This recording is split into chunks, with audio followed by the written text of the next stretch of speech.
Hello guys, and welcome back to another video. So in this video I'm just going to quickly show you how to reset the maintenance light on a 2017 Toyota Corolla IM hatchback. Okay, so what you're going to do is you're going to turn in the car.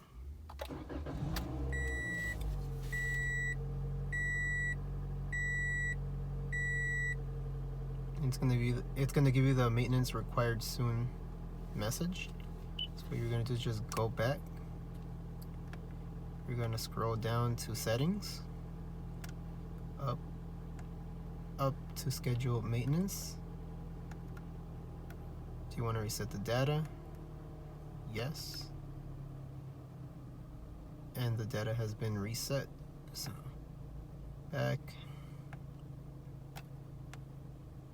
down, and then just put it back to information, and you're good to go.